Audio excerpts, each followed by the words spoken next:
Hey everyone, and welcome. If you're a student of computer vision, you know that teaching a machine to spot an object is one thing, but teaching it to recognize a specific object over and over across different scenes, well, that's a whole different ballgame.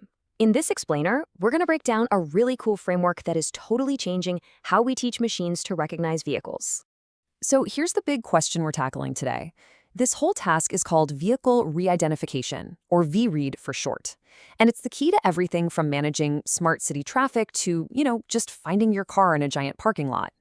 It's a really tricky puzzle, but a new strategy is giving us a much, much better way to solve it. All right, let's jump right in. Here's the plan.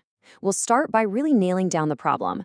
Then we'll look at the old way of doing things, and after that, we'll get into the two big ideas behind this new framework, using smarter data and a really clever learning setup. And of course, we'll check out the results to see if it all pays off. Okay, first things first. Before we can appreciate this solution, we've got to have a super clear understanding of the problem that this framework, CGD-MAE, was actually built to solve. So, just to be clear, we're not talking about identifying a blue car. We're talking about identifying that specific blue car. And this is incredibly tough. I mean, think about it, right? The same car can look totally different in daylight versus under a streetlight at night, or from a security camera way up high versus one down at eye level, or when it's half hidden behind a bus.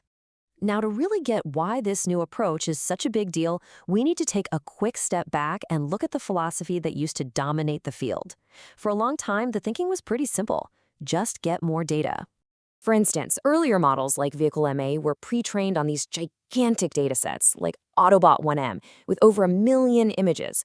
The whole idea was, look, if you just throw enough pictures at the model, it's gotta learn what makes one car different from another, right? But that brute force approach has a hidden cost.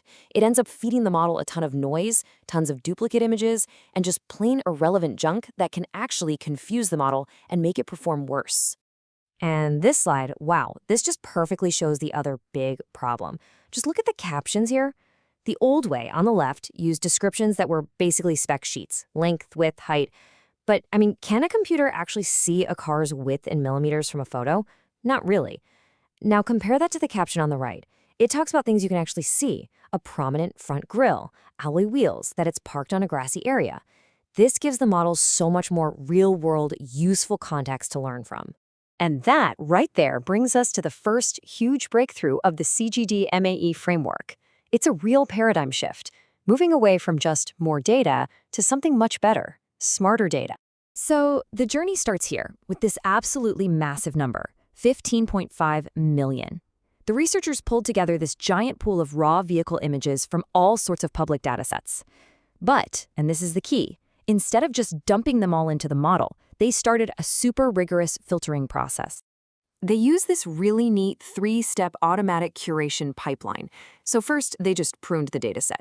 Got rid of all the blurry, low quality, and nearly identical pictures. Then, using a pretty clever clustering algorithm, they grouped all the good images based on how they looked. And finally, they sampled from all those different groups to make sure the final dataset was not just high quality, but also super diverse. And what do you get at the end of all that? Boom! A brand new dataset called Automobile 1M. They went all the way from 15.5 million messy images down to 1 million top-notch, diverse, and information-packed images. This is quality over quantity, pure and simple. So, okay, we've got a way better data set. Awesome. But how does the model actually learn from it? Well, that brings us to the architecture, which is the second huge innovation in this framework.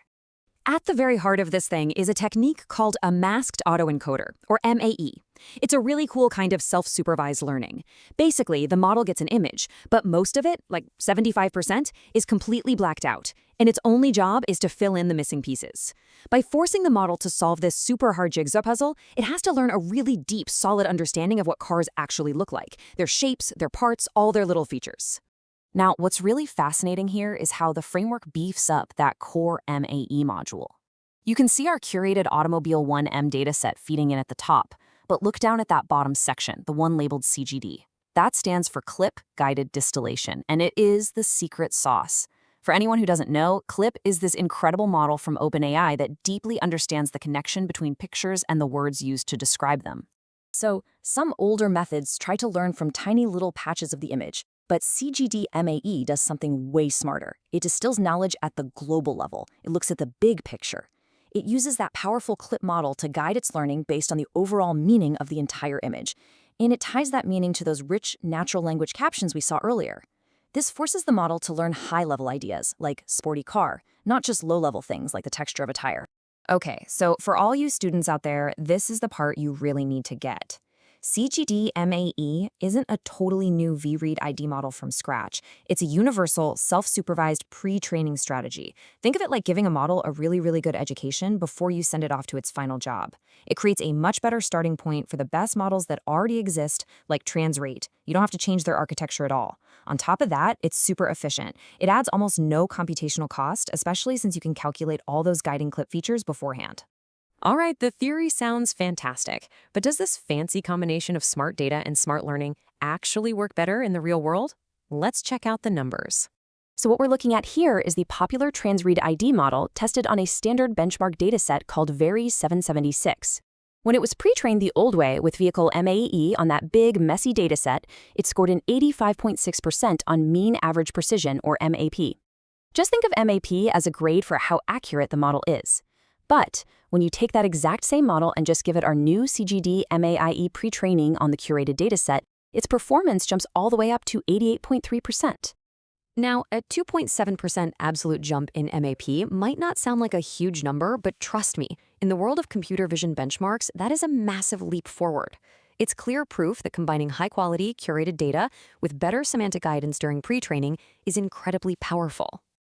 And get this, it's not a one-trick pony. The benefits of this pre-training go way beyond just re-identification.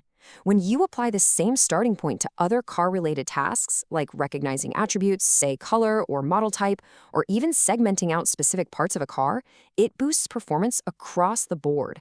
This proves it's a genuinely versatile and powerful foundation to build on. So, to wrap it all up, the authors themselves conclude that its success really comes from two key ingredients.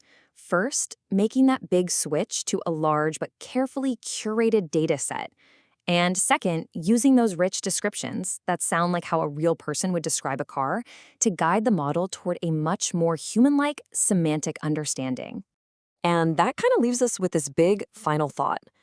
We've seen today how focusing on data quality over sheer quantity and adding in rich context has pushed the state-of-the-art forward for vehicles. So the big question is, what's next? From medical imaging to analyzing satellite photos, how many other fields out there are just one data curation revolution away from their next major breakthrough?